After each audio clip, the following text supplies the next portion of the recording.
They say in life, you don't get too many do-overs. But Florida State is getting a big do-over in court.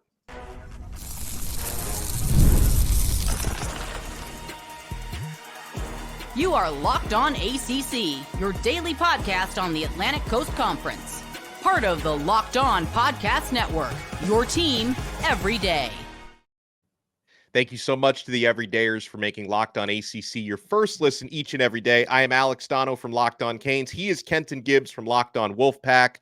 Thank you so much for making us your first listen. We're part of the Locked On Podcast Network, your team every day. Today's episode is brought to you by FanDuel. Make every moment more. Right now, new customers get $150 in bonus bets guaranteed. That's $150 win or lose. Visit FanDuel.com/lockedon to get started. So, Kenton, we covered earlier this week Florida State's latest day in court against the ACC. That was in Leon County, Florida, on Monday, and how the judge ordered Florida State to amend their complaint, that he didn't like the language in Florida State's complaint. So in at least temporarily granting the ACC's motion to dismiss, but ordering that complaint to be amended. Like, you could have initially interpreted that as a win for the ACC, a small win. But the more I think about it, and the more that's being written about it by legal experts, you have to wonder if that could end up being a win for Florida State, that they have the opportunity to refile that complaint. Let me read you an ex post here from Rohan Law, who is an attorney. He's not specifically involved in this case, but he's been covering it as a spectator. He writes, with a day to digest the proceedings, one thing to keep in mind is that the FSU legal team has an amazing opportunity now, because they are filing a second amended complaint. They're now free to add and include the language from the Clemson complaint, which was filed after Florida State's, alleging the unilateral right to leave the conference without regard to the grant of rights. By starting from scratch, Florida State can now look back over the Clemson complaint and pull any details they want that include their new Leon County filing. Additionally, if they have had any other thoughts since the start of this litigation, they can now reshape their entire strategy and get what we call in law school a second bite at the apple. In all adversity, you have to seek the opportunity that is presented as well. And Kenton, it did feel like the Honorable Judge Cooper, that he's at the home venue there in Florida, that he wants to give Florida State every opportunity to put their best foot forward here. Yeah, anybody who's looking at this as a complete loss or complete win for one side or the other, it reminds me of the phrase, absolutes are for two groups of people, babies and idiots. This situation leaves a lot of room, and we talked about this yesterday, but we need to re-say it again, because I can see from our comments, a lot of people felt like we were saying, oh, the ACC won, it's over now. No, that's not what we were saying here. What you and I both agree on in this thing is that this is a hell of an opportunity for Florida State. Yeah. This is a massive opportunity for Florida State, for the reason that they now, like Rohan Law said, they're getting a second bite at the apple, but not just a second bite after seeing the first bite was incorrect, right? Like, you're not just getting hey, take another shot in the dark at this thing. They're saying, we've given you the study guide, figure out a way to pass the test. That's what we're seeing here. So this is absolutely an opportunity for Florida State, even though this battle was technically a win for the ACC.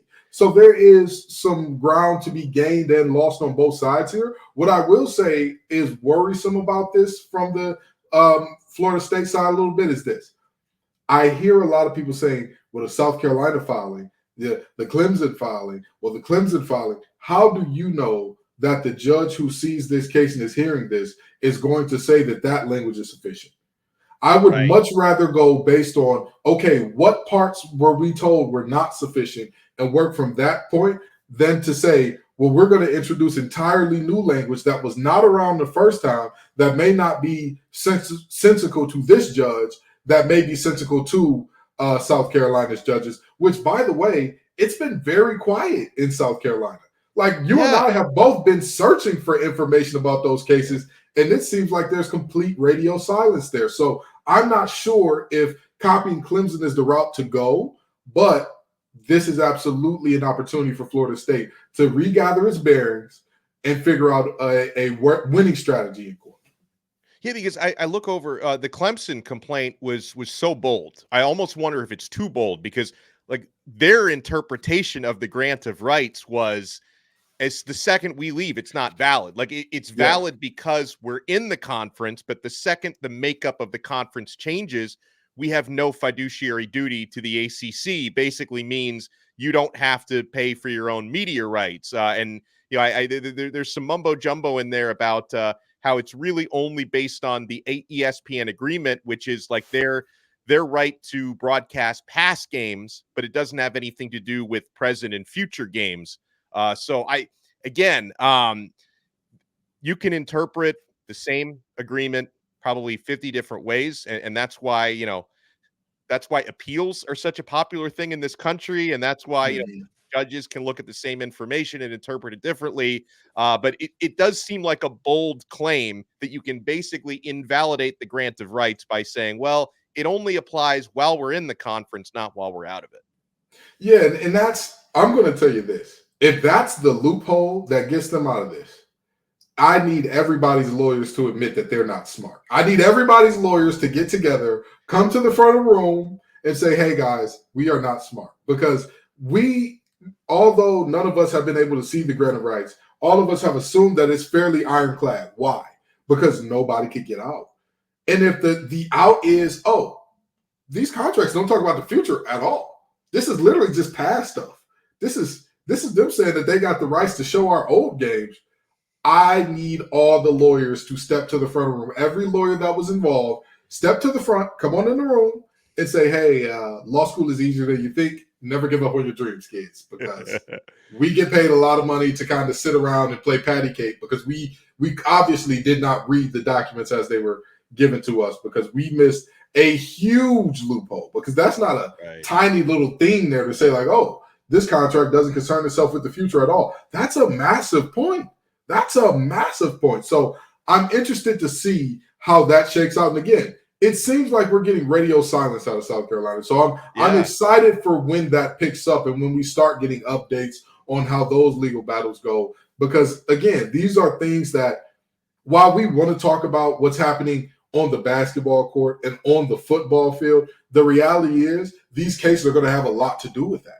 These cases are going to have very, very strong implications for whether or not this conference exists as it has been, for whether or not there's a restructuring of the playoff deal to where it seems to be a Power 3 deal where it's like, well, Big 12 is little brother, but at least they're in the Power 3. The ACC, y'all are kind of group of 5-ish. You're not quite there, but you're not quite Power 4. So I'm very interested to see what happens here.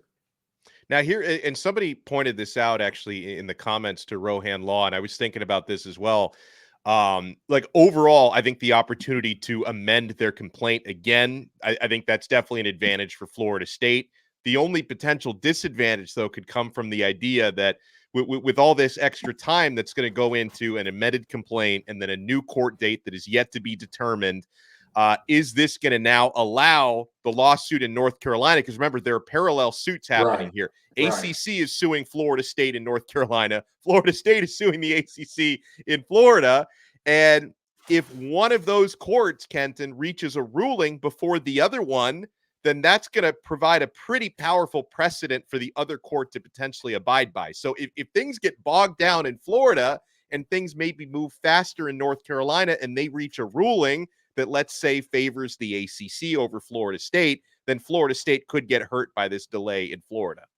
Yeah, and let me say this. I am, as much as we've heard all the updates on the little things and every little moment in the Florida case, it feels like the North Carolina case is functioning a lot more like an actual lawsuit than the Florida case. The Florida case felt a little bit like reality TV, felt a little WWE-ish, if you get what I'm saying. Like it felt very, we're going to get you, brother, as opposed to like an actual legal proceeding. The one in North Carolina feels a lot more like that. So I doubt that there's going to be a very quick decision, but this absolutely does put that North Carolina case, if they are to move on similar timelines, in a situation where that's likely going to end first. Well, tonight is draft night. And if we rewind to last year, the ACC had 4 players drafted in the first round. I think history is going to repeat itself tonight. Who are these 4 players going to be? Should anyone else be sneaking in? Because there are definitely some other players in the Atlantic Coast Conference that are like right on the borderline of potentially being first-round picks. Where are they going to end up? You want to keep it locked right here. We're going to talk some draft night when we come back on this brand new episode of Locked On ACC. But first, my friends, we've all been in this position before, either as a player or a fan. It's halftime, scoreboard is not looking good. You're feeling low, not sure if you or your team can pull out a win. That's when you dig deep, you lift your head up, you say to yourself, time to get back in the game, pull off some bank heists, and take as much of my friends' money as I possibly can. That's right. The mobile smash hit game Monopoly Go lets you compete with your friends to get the most riches and the biggest empire. It's the Monopoly you love, but it's on your phone anytime with tons of new twists, including leaderboards to compare your progress to your buddies. There is so much to do. You can play on countless dynamic Monopoly boards. Make your friends bankrupt by smashing their landmarks with a wrecking ball. Charge other players rent for your iconic properties. You can even work with your friends to crack open community chests and in tournaments to get extra rewards and climb that leaderboard. So get back out there, put on your game face, and download Monopoly Go now free in the App Store or on Google Play. My friends, we are also proudly brought to you by Game Time. It's changed my life when it comes to buying tickets because the deals get better the closer it gets to Game Time. Might be why they named the app that. Procrastinators, we get rewarded because the deals get so good right up to the event. And Game Time is now an authorized ticket marketplace at Major League Baseball, which makes getting tickets even faster and easier. Prices on the Game Time app actually go down the closer it gets to first pitch. With killer last-minute deals, all-in prices, views from your seat, and their lowest price guarantee, Game Time takes the guesswork out of buying MLB tickets. And guys, it's not just MLB. NBA playoff tickets. I'm going to be going to a game for that. I've been to a NHL playoff game already. Got fantastic deals day of the event on Game Time. Comedy, musical theater. You can see panoramic views directly from your seat, so you know exactly what you're going to be looking at come game time. I love the all-in pricing. Folks, they don't slap those hidden fees at the end. At Game Time, you know exactly what you're paying up front. So take the guesswork out of buying tickets with Game Time. Download the Game Time app, create an account, and use code Locked On College for $20 off your first purchase. Terms apply. Again, create an account and redeem code Locked On College for $20 off. Download the Game Time app today. Last minute tickets, lowest price guaranteed. Thank you so much for making this episode of Locked On NFL. Locked On NFL. I'm thinking draft. Locked On ACC. We're going to be talking NFL. Thank you for making us your first listen and first watch each and every day. We're available free wherever you get your podcasts. We're available free on YouTube, part of the Locked On Podcast Network. Your team every day. So, Kenton, this is a quarterback heavy draft. Now, I know you, but yeah, because you and I have your opinions on. And listen, these days, every draft is a quarterback-heavy draft because teams just get so enamored. Most quarterbacks don't pan out as quote-unquote franchise guys, so everyone wants to go all in to find their franchise quarterback the following year. We've even had sometimes teams will back-to-back years use the first overall pick on a quarterback. Arizona did it a while back. Now, you can definitely argue that Drake Maye should be considered one of the top 2 quarterbacks in this draft. Some might say maybe even number 1. And you could definitely see him if he doesn't land in Chicago with the first overall pick, which is probably going to be Caleb Williams, despite, him being kind of a weird, different guy. He'll probably end up being the first overall pick. I could definitely see Drake Maye from North Carolina, and for good reason, probably being the number 2 overall pick tonight. I mean this with everything in my heart. And you know that I mean this, Donno, because being nice to Tar Heels is not my strong suit. Okay. Yeah. For those of you who don't know, I've been dealing with some eye struggles lately, and it got so bad the other day I had to drop something off to an office in Durham. I couldn't drive. Somebody else had to drive me. And the first thing I saw when I looked up was literally their little dirty foot emblem on somebody's car. It was like the foot with the dark blue part in the middle. It was gross. And that was one of the first things I saw. So I hope y'all know I'm not saying this lightly. This is the quarterback tier as I see it. There is Caleb Williams in that top tier. There is Drake Maye slightly above him. And then there's a massive gap below. He's slightly below. I think he's slightly below Caleb Williams. And then there's a massive gap before you get to the third quarterback, whoever your third quarterback is. I am telling you all, and I've taken my lashes on Locked On ACC in the past for criticizing ACC quarterbacks. Did I not warn y'all about Kenny Pickett? Y'all called me everything but a child of God, and lo and behold, he's no longer on the Steelers. Just saying. Now, I am telling you right now, I don't understand what the fear about Drake Maye is. It might just be that there have been some North Carolina quarterbacks in the last decade who have not panned out. Sure, but there have been Ohio State quarterbacks who haven't panned out. And look at C.J. Stroud. Yeah. To me, it is tomfoolery to even consider taking another one of those quarterbacks over Drake Maye unless you have the number one pick. Because then I get the argument for Caleb over Drake. I get it. I understand it. I would take Caleb over Drake. But if I am quarterback hungry, if I am a quarterback away, I'm taking Drake Maye. There's not a thought in my mind because the things that you say, well, he needs to clean up and he needs to get better at, he'll do it with time. He can do those things with time. He doesn't have issues that go beyond like little mechanical concerns. You can clean up little mechanical in the NFL. You can't clean up a history of 3 knee surgeries. You can't clean up. You couldn't ball against Maryland's defense. You can't clean up. You're basically 24 already, and you take way too many big hits. You can't clean up. He is one of the most efficient quarterbacks, he's the second most efficient quarterback in this draft when throwing to his second or deeper read. Do you know what that means, Donno? Yeah. That means when the play goes, right, the quarterback has his first read. The first read is the primary read of the play. It is, if you see this, this is the guy to go to right away. The next read is, okay, if that's covered, now you got to figure something out because maybe you're throwing into a look that y'all don't like, but you got to figure it out. The ball's already snapped. The ball is already in your hands. You're running, deep seams against cover 4, and now you got to figure out what that situation is. And he is better at that than every other quarterback in this draft except Caleb Williams. And I'm so glad you brought almost that everybody up. else started him. Yeah, and because they are both in that rarefied air, and I know people have their doubts about Caleb Williams being a little bit of a gunslinger at times, but also remember USC was not very good last year. They were playing from behind. He had to take a lot of chances that you don't always have to take, depending on the talent around you. And I was listening to Brian Baldinger on Sirius XM this morning, and he told this story about he was running or working on a football camp back when Caleb Williams was still in high school, and he got a chance to sit in the film room with him for about an hour, watch him work out, and he was like, couldn't believe how smart he was when it came to identifying coverages.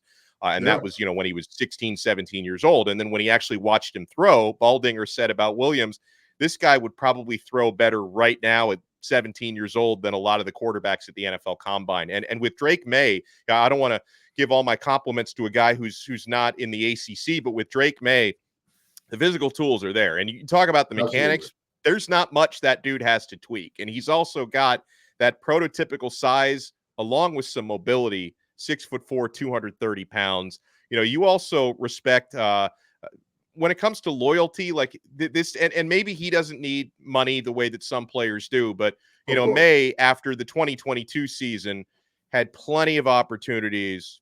Teams were trying to tamper and induce him to hit the transfer portal. I'm sure there were a lot of big money offers coming in. For what it's worth, he stayed loyal to North Carolina. There are family ties there, which I'm sure pulled on his heartstrings. But I do think that this day and age where sometimes you'll see players play for 3 or 4 different schools during a 4 or 5 year college career, that people probably would respect the loyalty aspect about Maye. I mean, I get that, and I'm sorry to say it, I'm a loyalty schmoyalty guy. I don't care about none of that. Do you honor the contract? That's all I need to know, okay? But that loyalty part is something that some GMs will value. Yeah. They'll see it as like a high character thing, even though it's really just that my parents have a high bank account. I don't need this bread right now. That's neither here nor there. Very seriously, when I look at the concerns about Drake Maye, I'm left asking people, how could you be high on Josh Allen but not high on him? How? That's a good point. I genuinely, I see the same. And I'll say this: Drake Maye coming out of high school a lot more polished than Josh Allen. Yes. Josh Allen wasn't an Yeah. accurate quarterback until his third year in the league, and he was a top 10 pick. And that is my entire point.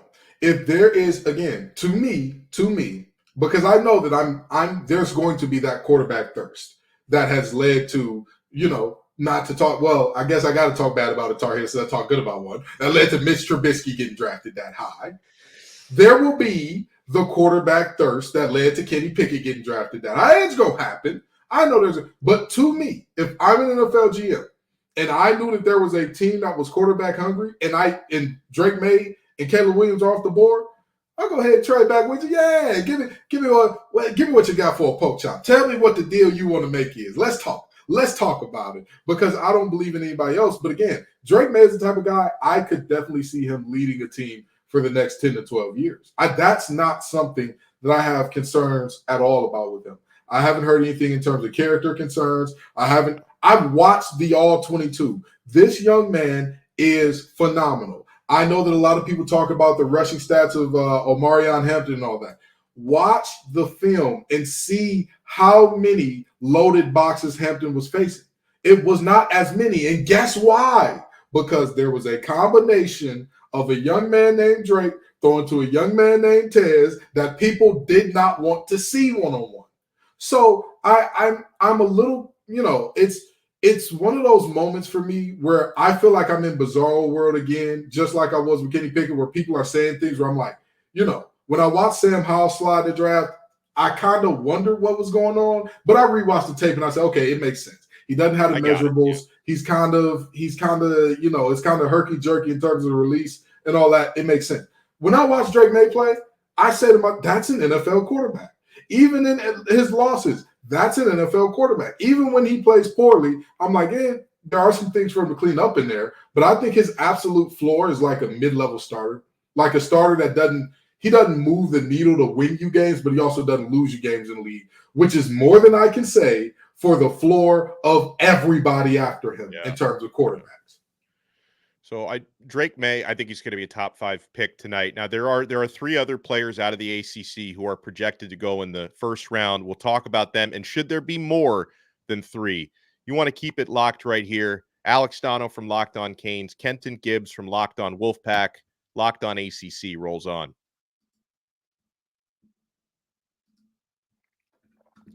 Oh, and I already know, my friends, that you're keeping it locked to FanDuel.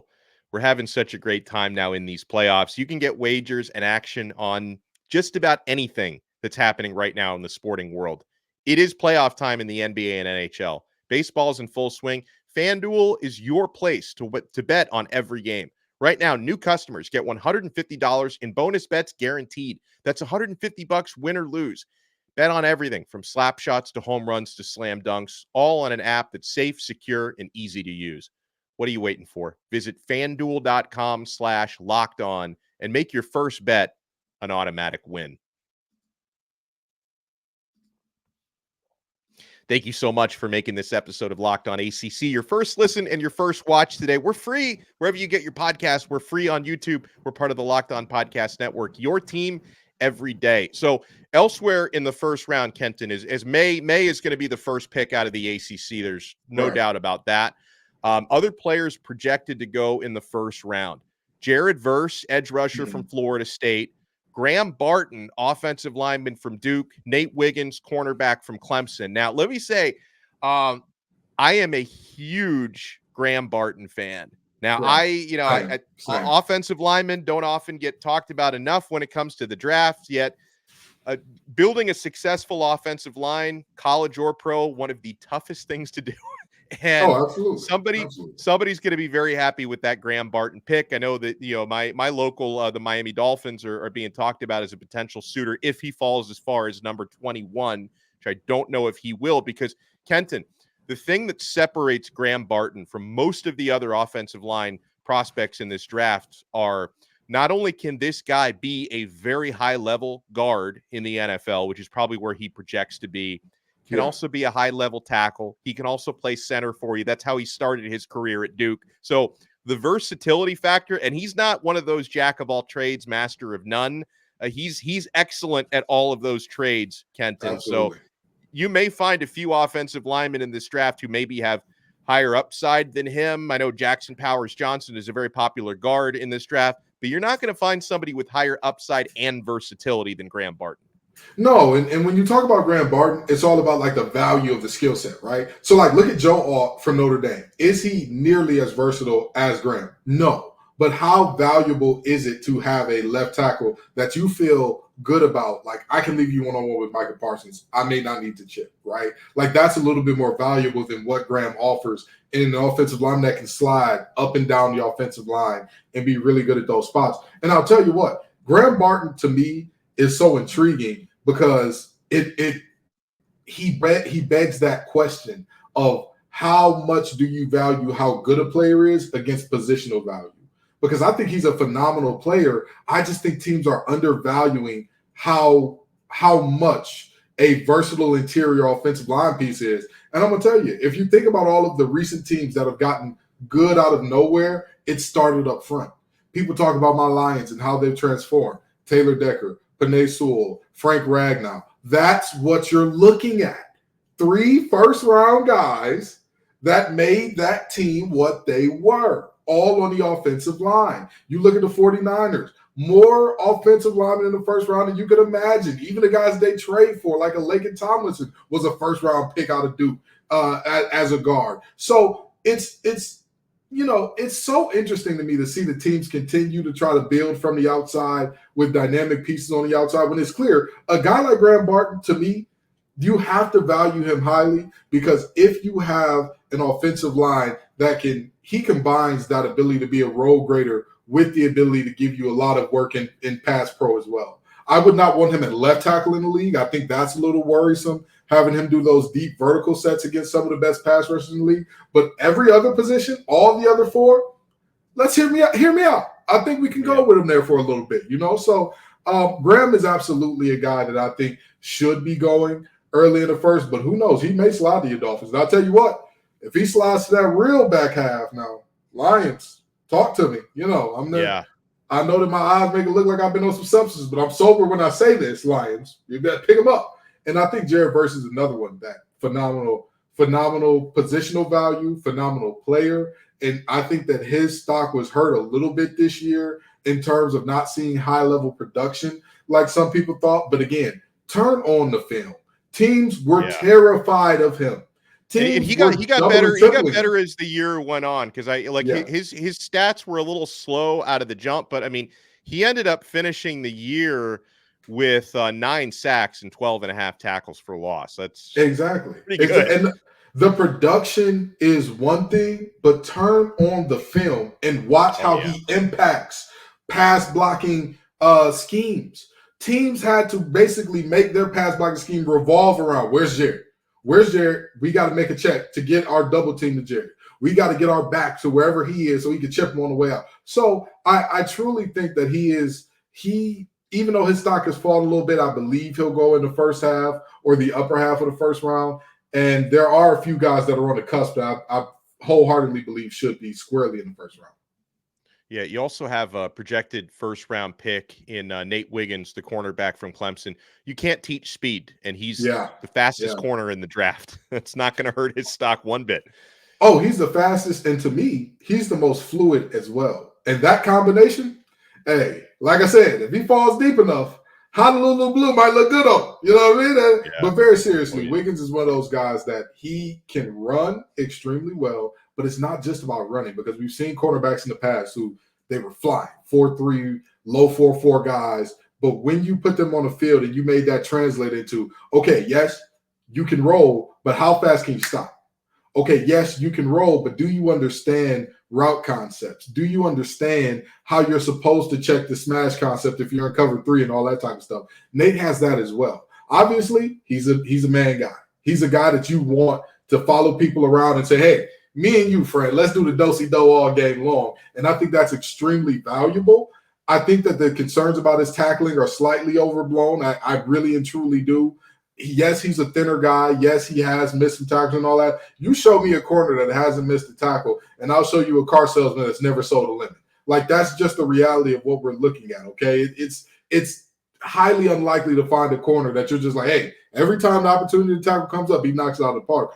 But Wiggins, I truly believe he has shutdown corner written all over him, honestly and truly. He really does.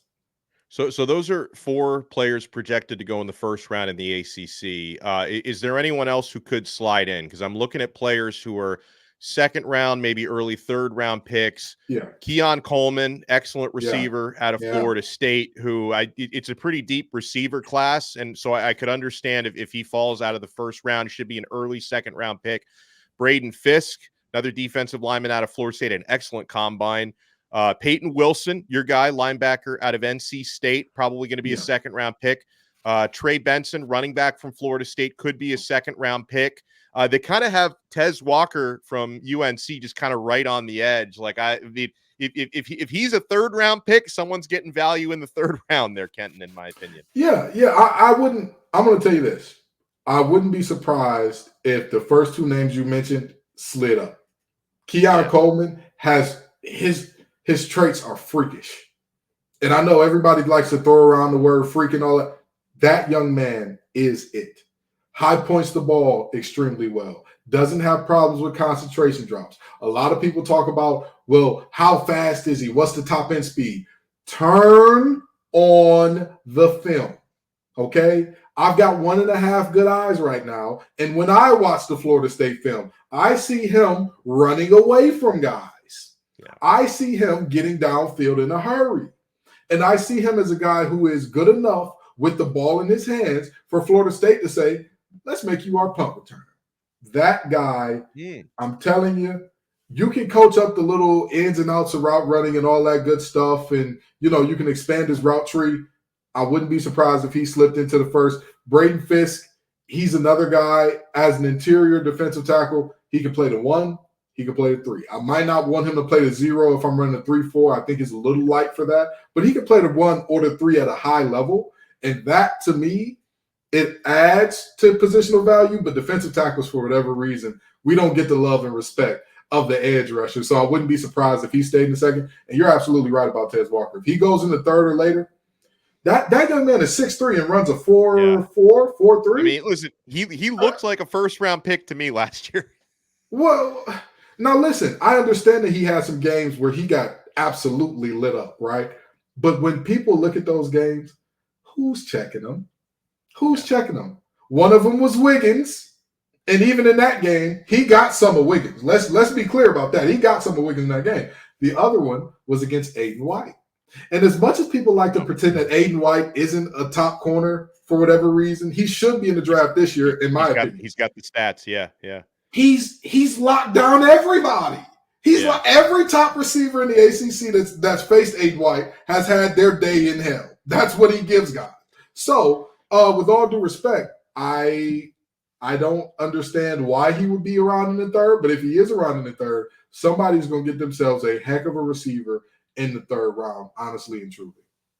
Amen to that. Well, everyone enjoy first round of the NFL draft tonight. Always enjoy when I can collaborate with Kenton on fun content like this. We are Locked On ACC. If you're listening on an audio version like Apple Podcasts, Spotify, make sure you subscribe. If you're watching us on YouTube, make sure to subscribe and smash that thumbs up button. We will talk to you guys again next time on another episode of Locked On ACC, part of the Locked On Podcast Network. Your team every day.